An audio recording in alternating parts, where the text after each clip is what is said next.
We'd like to recognize as our men's soccer team, that's head coach, Coach Rick Lester. Coach Lester's going to come on up.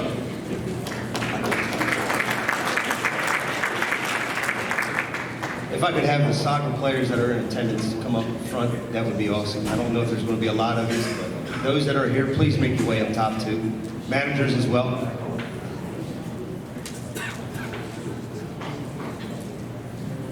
As they're making their way up, I'm going to give out a few stats. I'm going to give out a few personal stories. And then I always do a little recap with the players. After we play a game, I'll give out the recaps of what I thought we could have done better, where I could have been better as a coach. And I'm going to read the last caption that I gave to the players. But before I do that, like I said, I'd like to give out a few stats over the last 4 years, as well as a few personal stories. And before I get to that, I just want to make sure I thank the managers, of course the parents, Ms. BJ, unlimited help. I'm going to miss you. In fact, if you want, we can sign a contract where you can stay on board for a few more years. It's up to you, and it's wide open. It'll be yours if you'd like. Brandon, top notch, buddy. I don't know anyone better than you. I really don't. Quick story about Brandon. He gets us 6 game balls every year. We get them, we're playing a game, and I get a hold of him and I say, they're not good enough. He probably puts the phone down and goes, what's this guy doing? So I said, they're just not good enough. I want better balls. I want brighter balls. I want balls that nobody else has. So he goes, okay, coach, what do you want me to do? I said, I'll take the ones that you bought me. I'll give it to my players as a senior gift, but I want you to order us brand new, bright neon yellow soccer balls. These are roughly about $800. So he says, okay, I'll do it. So what he does is he orders us new balls. After he just ordered us new balls, I give out the balls that we've got, and I give them to the seniors for their gift of, I sign it and I put a little date on it and what they did in that game. Brandon, I don't know anybody like you, but I really don't. I work a lot with you. I wish I could work more with Dr. Maynard. He's just too high up. He's got a million things going. Miss McIntosh, you're too high up. You've got a million things going. I'm irrelevant. But me and you work a lot. I don't know anyone better than you. Nobody. And I talk to all the coaches.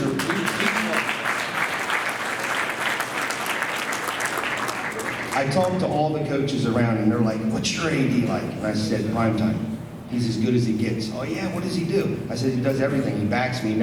He probably rolls his eyes a few times here and there at me, just because I ask for so much and he gives everything that we need. And then he gives even more. What can I do, coach? It's just, I've never met anybody like you. Never.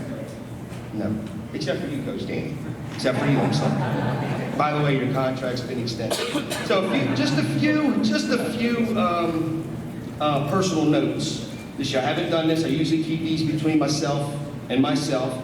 But I had players, and I wish they were here. I had players who, during the game, they'll have their little emotions, or after the game, they'll have their emotions, and they come to me. And this is how I know I'm doing a good job, boss man. I had a player come to me after a game. We lost. Now, I've never had this done, but my players know that they can come to me with anything at any given time, no matter what it is. They just got to do it with respect. And he did. He waited after the game. Nobody was around except for me. Coach Danny's on the bus going, what in the world is Coach Rick doing? Well, I was having a conversation with one of our players. Alaric. He's waiting patiently after the game for me, and he goes, Coach, can I have a word with you? And I said, absolutely, what's up? Now, Alaric, mind you, was in Africa over the summer. He didn't get to try out with the team when the team normally tried out. But when he did get back, any and all players, no matter any and all students at Bandys High Schools, always gets a fair chance to make the soccer team. No matter what, you might have some type of circumstance that prevents you from being there when I say we're going to have the tryouts. So no matter what, any student that comes to me and wants a fair tryout gets to have a fair tryout, no matter what. So he comes back from Africa, he didn't get to try out with the team. Of course I run all this through Brandon first, and he just says, whatever you need to do, I support you. So he makes the team, of course, he's good enough to make the team, but he's not a starter. Now he's thinking, I should be a starter, coach, I've paid my dues. And it don't work like that with me. It didn't work like that with me and my coach, and it's not gonna work that way this year with me, nor is it gonna work any other year. It's always gotta be fair and something earned, not given. That way my players continue to respect him. So he's working his way, he's doing the best he can, and finally he had enough. Now he never gave me an attitude, he never gave Coach Danny an attitude, I hope. But you could see it was coming. He was there. He was right on the fence. He's working super hard. So he waits for me after the game. He says, hey, Coach, can I have a word with you? Yes, sir. What you got, buddy? He said, can I critique your coaching? Now we just lost. But for a player to come to his coach, that takes something special right there, I think. We just lost. I think it was 5-2. It was a blowout. We got hammered. We didn't play well. It happens. I'm not in a good mood, but I'm not in a bad mood. I'm just not in a good mood. So I said, yeah, sure. I got no ego. I don't mind you burning me up a little bit. But before you burn me up, you better tell me what you can do better. And he said, oh, I didn't think of that. And I said, well, before you critique someone else's work, you should critique where you can be better first. And he said, okay, Coach, that's fair. So he thought for a minute, and he thought for a minute, and he thought for a minute, and he said, Coach, I don't have any questions for you. I said, no, you're going to say something to me now. You got my attention. Here we are. What's the matter? He goes, well, I think I should be starting. And I said, that's something you earned. I just don't give it to you because you've been here for 3 years. You weren't here on time for practice or for tryouts. But once you've earned it, it's yours forever. He's probably the most improved player that I've coached since I've been here. And with that, I'll move on to the next one. Jack, poor Jack Reed. Jack's playing a game of soccer. He's out there giving it everything. You know, he plays with a lot of emotions, and sometimes it gets the best of him. Sometimes it doesn't. Well, this time he got the best of him. And I could see the ref. Now, Jack's already got a few yellows. He's probably even got a red. I don't know, but he's getting suspended here or there. Just because you get 2 yellows, you get a suspension for a red. So I see the ref coming over to Jack, and I'm like, no, ref, let me have him first. Let me have him first. So the ref puts the yellow card back in his pocket, and Jack comes over to me, and I said, dude, I just saved you. You owe me one. So he brings me a Mountain Dew the next day, and everything was good. That's one experience. We had another experience with one of our managers, right? One of your partners. So we're at Bunker Hill, we're playing. Now Bunker Hill had to beat us the last game of the season, go to the state playoffs. They had to win. Now Bunker Hill's a good team, right? They're well coached, they've got good players, they're young, they're ambitious, and they want to go to the state playoffs. They win, they're in, they lose, they're out. Just the way it goes. So they're playing us hard, they're playing us well. We pull out the win 2-0, there we go, we're walking off the field, we get into a little riff-raff with them, that's fine, no big deal. They're mouthing off, we're mouthing off, me and Coach Dan are controlling our team, and next thing you know, we hear, don't worry about it, guys, they'll be out of the playoffs in the first round. Well, unfortunately, they said it to one of our female managers. She heard it, and she turned around and she said, that's okay, because you're out of the playoffs now. Oh my gosh, what am I going to do with these kids, right? So that's just some of the personal experiences that I wanted to share with everybody. Simply because we really have a good relationship between coaches and players here. We have a lot of fun. We have a lot of tough talks. And that's just something I felt like I needed to share with everybody. Moving forward, there's some numbers that I would like everybody to know, especially the athletic director. The men's team in the last 4 years has accumulated 62 wins. Now mind you, 6 years prior to this, the most wins they ever received in one season of 23 games played was 9. So in the last 4 years, they've won 62 games. They've scored 360 goals. They've only allowed 157 goals. That's number 2 in the conference, and that's the stingiest defense in the conference. They've also made it to the grade 8. The grade 8 is basically, there's only 8 teams left in the western portion of North Carolina to play for a state championship. Of those 8 teams, 4 were from our conference alone. Newton, I'm not even going to say who it was, but we were one of them. At the end of the year, this team here came together and was without a doubt the best team in the state of North Carolina. I'll get to the adversity portion of it that probably slowed our roll down just a little bit. But that's not too bad for a bunch of kids just wanting to have a little bit of fun.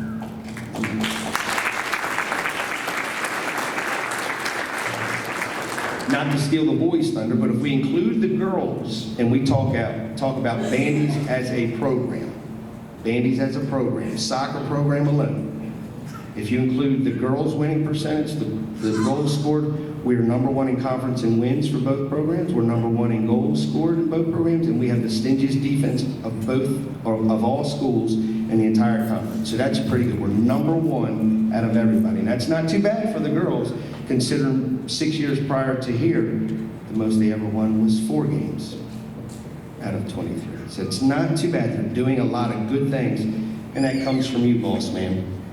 That's all about you, buddy. You give me the room to always do what's right for your kids, and I will always do what's right. I'll never deviate. Thank you, buddy.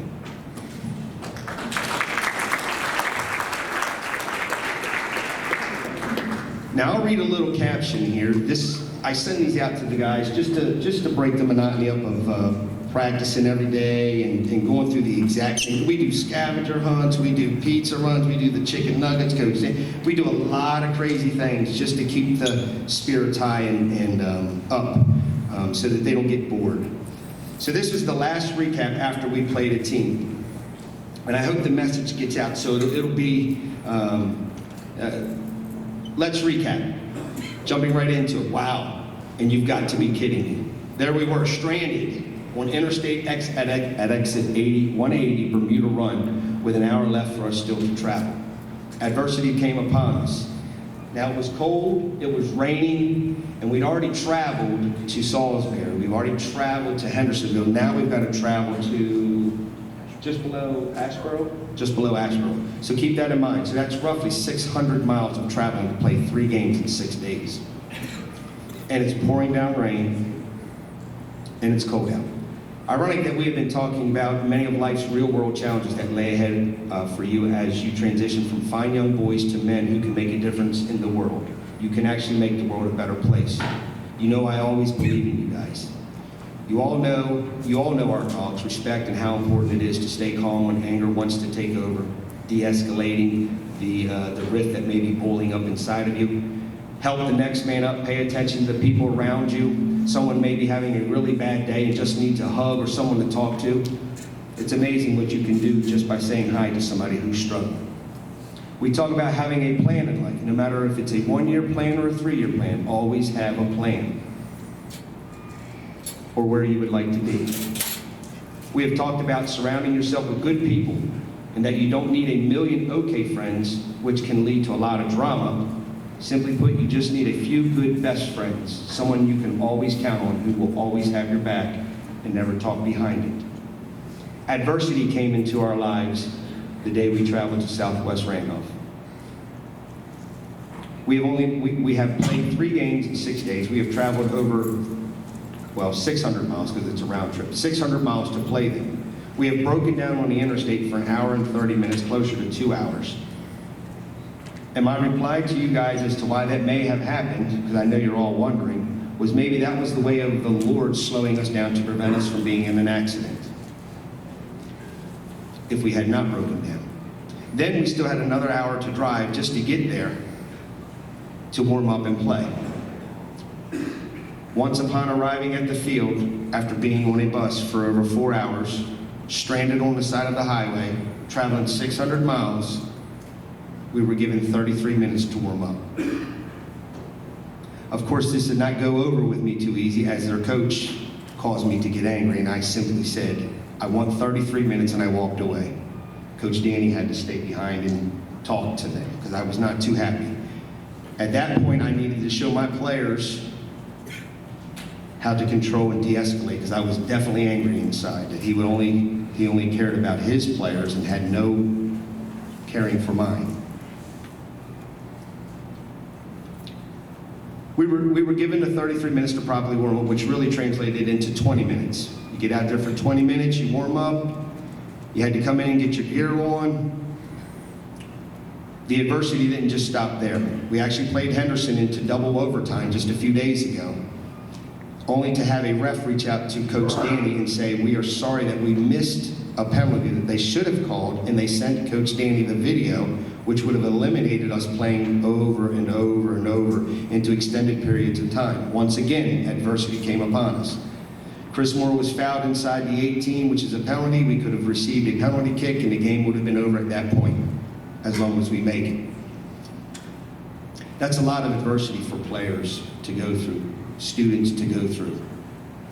600 miles round trip, 3 games in 6 days, pouring down rain, stuck on a bus, side of the highway, and then given 30 minutes to warm up in the freezing cold.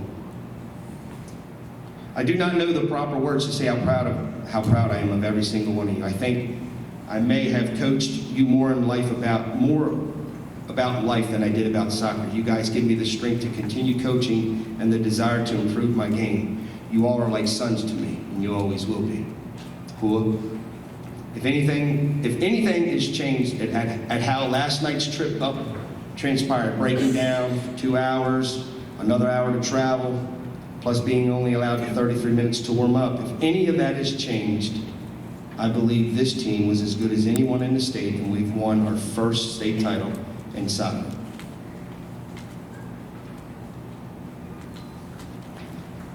I said it before and I meant it. If you peak at the right time, if any team peaks at the right time, we can beat anyone in the state. What we could not do was overcome all of the adversity, and that's okay. I ask that you truly believe and trust me when I say this. As you read this, you are the state champs in my eyes. I do not believe there is a better team in the state of North Carolina in 2A than the Bandys High School men's soccer team. I do not believe anyone could have overcome all that adversity, breaking down, all the traveling, yet we rolled up our sleeves, one more roll, and with a lot of adversity on our back, weighing us down, we came up slightly short, and that's okay. It's part of life. However, with all that same adversity you face, you, the 2024-25 Bandys High School men's soccer team, became total legends in my heart. You will be talked about forever. You are the new legends of Bandys High School soccer. And I'm sorry that we did not win. Our season has concluded with workouts, and as you all have requested, that we still stay on board and do some type of training and working out together. I won't let you down. I'm always there for you. I don't believe in being a part-time coach. Coach Rick.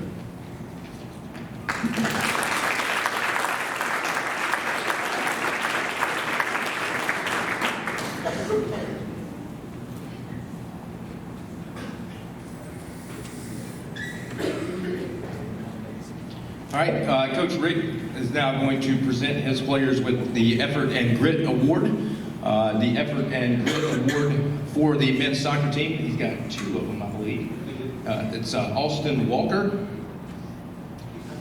and Justin Gavin.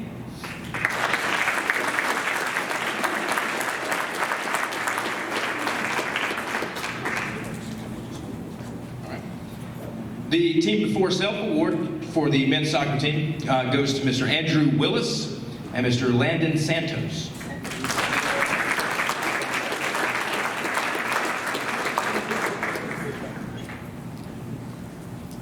And we have our Trojan Award for the men's soccer team.